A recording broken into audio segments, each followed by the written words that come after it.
Well, last night had it all. Short track racing on a Sunday night, star shining, and a post-race fight. That's North Wilkesboro for you.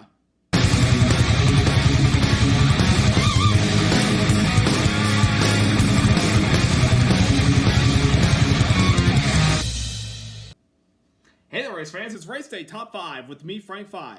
North Wilkesboro Speedway. That fabled track has certainly provided a lot for us ever since we returned to this track. It's provided some intense battles at times, but it also is where the stars shine on All-Star Night. And last night, no points on the line. It was all about money. We had a little bit of a scuffle post-race, but one driver emerged last night for the second time as a two-time All-Star winner.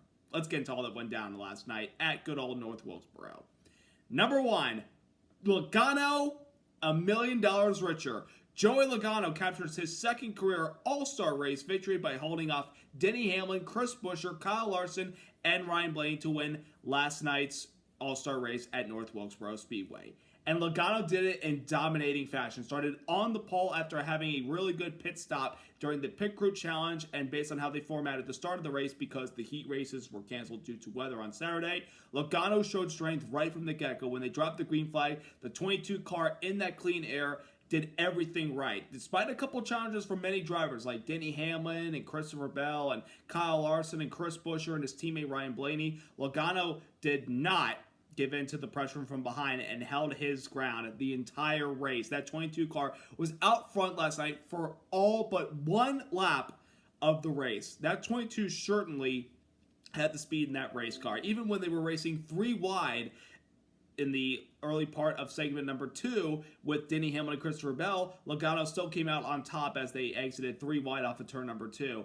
And that car was just so good out front in the clean air. And it goes to show you what a car does, especially these short tracks with this next-gen car. But Joey Logano, for the year that he's had this year, this just feels good to get things going right for him because, last week, of course, Ford got their first win of the season with Brad Keselowski winning at Darlington. And last night, Joey Logano was able to punch through and win another $1 million race. Of course, he did it back in 2016 when he had a nice battle against Kyle Larson at Charlotte Motor Speedway. Logano came out on top of $1 million rich that night, while Larson had a banged-up race car. But that was just good old-fashioned Saturday night racing on a mile-and-a-half track. But last night, with all the challenges that he had to deal with guys from behind trying to catch him, he was able to hold his ground out front in that clean air, and nobody could really pass him because of some of the, the tires beginning to fade off and not really a lot of opportunities to try to pass the leader. But Joey definitely had that car turning every single portion of the track the right way. Paul Wolf had that car dialed in for him, and even though this is not an official win, I think this does generate a little bit of confidence back into the 22 camp because, as I mentioned, they've had their struggles this season, but it was just good to see him celebrate and be happy last night for the first time in quite a while this season, and getting to see his son come out and celebrate with his daddy, and of course his own dad, Tom Logano, came out to celebrate. It's just a nice family moment. 3 generations of Logano celebrating on the front stretch. He was just very happy, very pleased with the way the car ran last night, and hopefully this gets him some momentum down the road as we get back to points racing next weekend in Charlotte. I guarantee you, Joey Logano, who has never won the race, he's been close before, he will be part of the conversation next Sunday night. And once he gets that points win, he'll keep racking up wins, and he'll be in the conversation to win the championship. But in order to do that, you got to get that one win. But this is a nice start for him. So a big congrats to Joey Logano and the 22 team on their big win on All-Star Night. Number 2, Tempers Flare. Not only last night was a night for the stars to shine, but it was also a chance for there to be a possible on-track scuffle and off-track scuffle. And boy, did we have that last night with Kyle Busch and Ricky Stenhouse Jr. So how did this all happen? Well, we have to go to the start of the race. Right as they dropped the green flag to kick off the All-Star race, Kyle Busch and Ricky Stenhouse Jr., who were deep in the pack at the start of the race, were running side by side on the back straightaway, but Kyle Busch's car appeared to get loose and hit the outside wall. What we initially thought when we saw that was that Stenhouse squeezed him up into the wall. But when we looked back on the replay from the onboard, that was not the case. Stenhouse Jr. held his ground. Kyle Busch, for some reason, lost it. But Kyle was not pleased about how Stenhouse Jr. did that to him, and I think Kyle's argument was that Stenhouse Jr. didn't give him enough room at the start of the race on the backstretch because of how tight they're coming up towards those walls on the back straightaway going up the hill.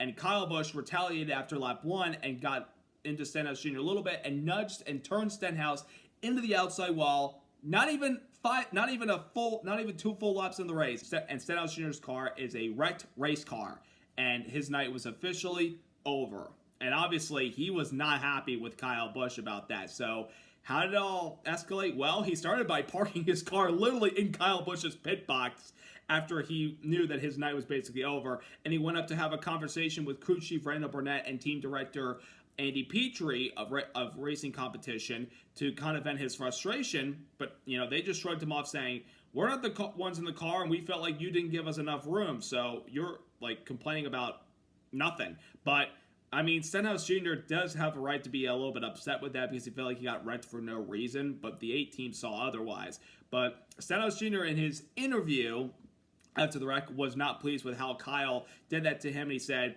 "My get Richard Childress to hold my watch." And if you remember that line, it was back about 13 years ago when Kyle Busch and Richard Childress had that scuffle in 2011 in the garage at Kansas, which involved Richard Childress telling somebody to hold his watch and then sucker punching Kyle Busch.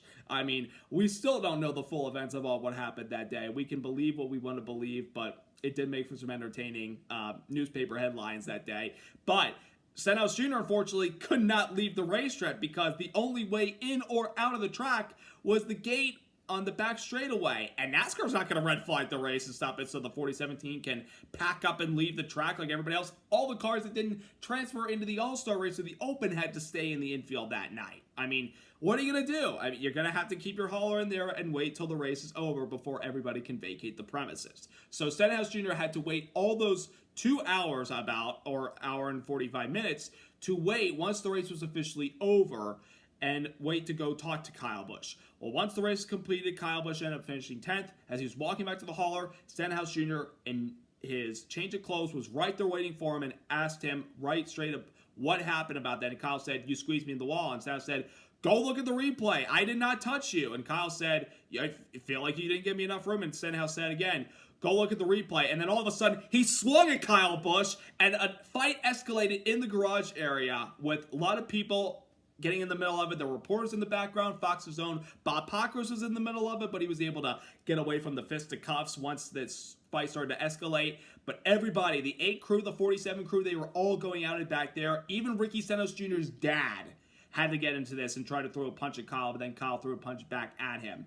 But the tempers in the garage area obviously were really, really high at that time. But I understand Stenhouse's frustration, but at the same time, again, Kyle Busch is going to argue he did not give him enough room at the start of the race on the back straightaway. Almost a full lap, and he didn't get it, and he got squeezed in the wall. I can understand why Kyle Busch was a little bit upset at the time. And of course, it's been a tough year for Kyle Busch as well. Stenhouse too, but Kyle Busch, this is not particular for him in his second year with Richard Childress Racing to be running like this. I know this is not a points race, but he's had his struggles this year. So I can understand why Kyle was a little bit frustrated at the time with Ricky Stenhouse Jr. And, Stenhouse said, "You're stuck in the back with me all the time because you're not driving well." It's like, way to go. I suck. We both suck. Whoop-de-doo. He had other things in there, but I won't say them because it's got some language in there. But he was, of course, they were not pleased with each other. But I'm going to say this to Ricky Stenhouse Jr. Don't let your daddy get involved in this stuff. Leave it to you drivers, and you let your dad get involved and try to fight Kyle Busch? No. Listen, that type of stuff, a fight is good for short track racing Sunday night and entertainment for the fans. But when you get your dad involved in that, not a good luck on you. So, will this be over with these two drivers? Don't know. Stenhouse Jr. said he kind of looks like he's ready to retaliate Kyle Busch at Charlotte, but don't hook him. Don't do what Chase Elliott did to Denny Hamlin last year. Let's not let that incident happen next week, okay? We don't need to have a suspension again for another driver. But if it does, it'll be on Ricky Stenhouse Jr. if he does it to Kyle Busch. But tempers on the track, and it escalated in the garage last night. Number 3, busy day for Young Money. Kyle Larson is having the busiest month of his professional racing career in the month of May, as he is not only competing in all the NASCAR races, but he's over in Indianapolis doing everything he can to try to get himself ready for the Indianapolis 500. Of course, he had the qualifying session on Saturday where at the beginning he had a lap going, but then the car had an engine problem and he had to come back down the pits and wait a couple hours until he could make another run. Thankfully, Kyle Larson was able to get himself inside the top 30 in 7th place and lock himself into the Fast 12 to have a chance to run for the pole. That locked him into the Indianapolis 500. And the speed didn't stop there. He was very quick in the practice session and was very, very good in the Indy 500 qualifying session, making it to the Firestone Fast 6 and qualified in the 5th position. I mean, what Kyle Larson's been able to do so far in the month of May, this time as the Indy 500 is getting closer and closer and having to manage that with the All-Star race and the Coke 600 next week, he's done an amazing job so far. I mean, once his trial run was complete, Kyle Larson was able to get out of the track by hopping on a helicopter, getting to his private jet, and flying to North Wilkesboro. I mean, NASCAR was even courteous to delay the start to 8:30 just in case Kyle Larson had a little bit of delay and hoping he could make it on time. Well, he got there just about a couple minutes into our pre-race show on race day on FS1. Before you know it, we're seeing Kyle Larson's jet flying to the strip, and then he got into the helicopter that took him straight to the track and got into the landing pad off of turn number 3, and he was able to make there in time. He had his wife, he had Jeff Gordon, who was with him in Indianapolis as well, monitoring Larson. They were able to make it on time. Of course, Larson had to start at the rear because he was not the driver participating in the practice and qualifying sessions during the All-Star weekend at North Wilkesboro. We had Kevin Harvick, who was, of course, broadcasting for NASCAR on Fox and FS1 this year, handled those duties while Larson was up in Indianapolis trying to qualify his car. We thank Kevin Harvick for that, by the way, but Larson was able to make it in time for the All-Star race. And in the beginning, he was just kind of hovering around 11th to 12th place because he was kind of feeling out this race car. And then by the time we got to start segment 2 and everybody put on the set of soft tires, Larson found himself inside the top 10. I'm like, here he comes, the defending winner of this All-Star race and a 3-time winner of this race, looking to equal Jimmy Johnson for the most wins in All-Star race history with 4. Larson at one point last night when we had the caution at lap 150 and it was optional for people to come in, he came in and got some tires and was able to get himself inside the top 3, and I'm like, he can make something out of this. But I think the tires began to go away on him and he was not able to make much on Joey Logano or Denny Hamlin, and thus he fell back and settled for 4th place after a nice battle with Chris Buescher. But a busy weekend this was for Kyle Larson. Obviously, next weekend is going to be a lot more of a challenge, but still, a great job by Larson to qualify his car for the Indianapolis 500. We cannot wait to see what he does behind the wheel of that McLaren HendrickCars.com Chevrolet next Sunday in Indianapolis, and then fly to Charlotte for the Coca-Cola 600. So, great job by Kyle Larson this weekend. Number 4. Transferring through the Open. For some drivers, getting into the All-Star race was a challenge, and that was through the All-Star Open. That is, of course, the race for drivers who have not won the All-Star race before, have not had a Cup championship yet, or didn't win a race last year or this year. A lot of those drivers last night at the beginning had to race their way in through the All-Star Open in order to advance to the All-Star race. And 3 drivers were able to do that. The top 2 finishers at the end of the entire race, and the driver who got the most fan votes from the fans that voted him in. Last night, those drivers were Ty Gibbs, Bubba Wallace, and Noah Gragson. Ty Gibbs won the All-Star Open because he started on pole, and that car was just flat out dominant. He led every single lap, about as dominant as Joey Logano was. Bubba Wallace, he stayed in 2nd place despite some challenges from guys like Alex Bowman, Josh Berry, even Justin Haley in the Rick Ware racing car. I mean, credit to that 51 team, but Bubba did a great job and got himself into the All-Star race as well. And Noah Gragson was the highest finishing driver of the drivers that were eligible for the fan vote. I think the rule also is you have to be the highest driver of those fan vote eligible drivers in order to be voted in by the fans and get in. So Noah Gragson, 2 years in a row, gets into the All-Star race. And of course, with what he's been able to accomplish this year in his turnaround year with Storehouse Racing, how could you not vote in a guy like that who's definitely turned himself around and the Storehouse Racing organization as well. Well, how did the 3 drivers fare in the All-Star race last night? Well, Noah Gragson and Ty Gibbs weren't really factors. Gibbs actually got involved in an incident in turn 1 after getting bumped from behind by Kyle Busch. Gibbs fell a lap down, but got his lap back, but never could really recover and get back in the mix. Was never really a factor at all. Noah Gragson, I think, really struggled with the handling of his car because those cars were a lot different in the daytime versus when we started the All-Star race. But Bubba Wallace, on the other hand, he was able to have a really nice result last night, getting himself from the back up inside the top 10 and finishing in 6th place. So there was some speed in that car. And remember, a year ago, he finished runner-up in this race to Kyle Larson. So he knows his way well, North Wilkesboro, whether it's an old surface or a new surface. Bubba certainly did a really good job last night. So big props to all three of those drivers for getting into the All-Star race last night through the Open and, of course, being the fan vote winner.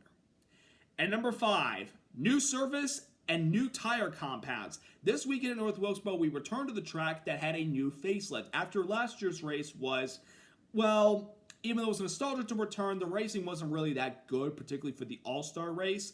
We were able to make some changes, and of course that meant repaving the entire track before we returned to North Wilkesboro for the weekend. And one of the things we were going to be interested about this race was how many grooves of racing would we have, if any at all. We were probably nervous about this would be a one-lane racetrack. That was not the case at all this weekend for a Cup, and of course the Truck Series was there Saturday and continued the race Sunday due to the weather delay and being postponed to Sunday. But we saw multiple grooves of racing last night and all the weekend through the bottom, the middle, and the upper grooves. I mean, these guys definitely were able to find some grip in any groove that they were running at, and I'm very impressed because normally when you repave a racetrack, it's a one groove line for the time being until it starts to get some H to it. But for the first time for the Cup Series on this new surface last night and this entire weekend, they did a great job running multiple lanes during the daytime and the nighttime. I certainly enjoyed the multi-grooves that we had at North Wilkesboro. Another thing that was new that we put into place for this race was a different tire compound. Goodyear decided to try something different with this All-Star race and bring a primary compound of tires, which we normally run with the yellow lettering, but we also brought in a softer compound of tires with red lettering, which means the red lettering tires would give you a lot more grip, but they would probably wait and see how much wear they would get on them before they begin to fade. The primary, not as much grip, but it does last longer. It's a lot like IndyCar and Formula One have. You know, in the IndyCar, then you put on the red wall tires, those Firestones have a lot of grip, but they can wear very quickly. If you put the black primaries on, you don't have a lot of grip, but they do last longer. And Formula One kind of has the same thing with the Pirellis. But we tried it out this weekend, and did we like it? Well, during practice, Denny Hamlin liked it, and some other drivers because it was during the daytime. And even in the Open last night, the sun was still out. The track was still a little bit hot. There was a little bit of fall off from some guys. I mean, as I mentioned, Justin Haley, he restarted, 12th, 14th at the start of that final segment, and he came all the way up there to finish in 4th spot. I mean, he did a really good job with that race car last night. But when we got to the All-Star race, the first couple laps into a run, whether it was on the softer primary, there was some passing and good side-by-side racing. But then once we got into a little bit long run, the soft tires, which I thought would fall off quicker and guys would begin to fade, that was not really the case, and we didn't have a lot of side-by-side racing. I think those soft tires held their own last night. I mean, that's, a little bit confusing considering what we saw during the practice and qualifying sessions, and even from the Truck Series when they were running their own, although they were not running a soft tire compound. It's a little bit confusing. I felt like that the tires that were soft last night would fade quicker when we got into a long run, and the guys that were on the different tires, let's say, the primaries, would be able to make some time up and catch those guys. But that was not the case last night. So was it a little bit better of an All-Star race than we had last year in our return to North Wilkesboro? Yes. I think with the multi-grooves, it definitely made it. And we did have some side-by-side battles. But we still have a little bit more work to do on the short track package. But I think the tire combat last night shows that Goodyear is trying. And maybe we try that at a track that has got an old abrasive surface, like a lot of New Hampshire, for example, at the end of next month. I think it would be a really good idea to bring that tire to Loudon and see what kind of racing we can have. You can have primaries or softs. Doesn't matter. I mean, I think Goodyear should consider doing that. But I also think for North Wilkesboro's standards, we should get a points race here soon because we saw that we can have multi-grooves here. If we can get a points race here soon, maybe this tire and maybe starting the race in the daytime would certainly make it a lot more interesting. But an interesting All-Star weekend regardless, with a new tire compound and a new surface which featured a lot of grooves of racing last night. Also, I want to give a quick shout out to Mr. Chad Knaus, the 7-time NASCAR championship winning crew chief for Jimmy Johnson and a NASCAR Hall of Famer who gave a nice command to start engines last night for the All-Star race. Always good to see good old Chad, who's still with the company in Hendrick Motorsports as a team director and manager there supporting Hendrick Motorsports and, of course, being there to get the start the All-Star race where the stars would certainly shine last night, for the most part at least. Now this weekend is one of the biggest weekends in motorsports. Of course, for a race fan like myself, this is one of the times of the year, other than the Daytona 500, that I get to enjoy racing all day long, because we've got Monaco to wake up to, we've got the Indianapolis 500 at lunch, but of course, next Sunday night, 600 miles of remembrance. The Coca-Cola 600, the longest race of the year, where you got to be on your A game all race long if you're going to add a crown jewel to your racing resume. It's going to be a lot of fun next weekend. Of course, last year, Ryan Blaney won that race and, of course, propelled him on his way to winning that championship later in the year. We've seen former Cup champions come close to winning the 600, but falling a little bit short, like Chase Elliott 4 years ago, came oh so close. But we've seen a couple of Cup champions, of course, proceed to win it, like as mentioned, Ryan Blaney, Kyle Busch has won it, Brad Keselowski's won it, Martin Truex Jr. has won it, and those guys will definitely be up front battling for it next weekend. And of course, it's also 600 miles of remembering what is most important that weekend, honoring the men and women that have passed while serving in our military, fighting to protect our country and keep our freedoms intact. So I'm very much looking forward to next weekend. I will be in attendance next weekend for the Coca-Cola 600, and I will also be at the truck race Friday night with the North Carolina Education Lottery 200 to see those boys hanging out on those tailgates, slipping and sliding on that track. It's going to be a lot of fun, and I'm looking forward again next Sunday for 600 miles of racing at the America's home for racing in Charlotte, North Carolina at the Coca-Cola 600. I cannot wait. It's going to be a lot of fun. So who will come out on top of next week? Will it be a former winner of the race like a Kyle Busch, Truex, or Keselowski? Or will somebody else new like a Chase Elliott or even Bubba Wallace or Ty Gibbs? Will any of those guys come out on top and earn that crown jewel? We'll see. It'll be a lot of fun next weekend. But I hope you all have a wonderful week, and I hope you're all excited for Memorial Day weekend this upcoming weekend. So subscribe, like, and congrats once again to Joey Logano and the 22 team on their dominant win in the All-Star race last night. Have a great week, everybody. Let's go racing!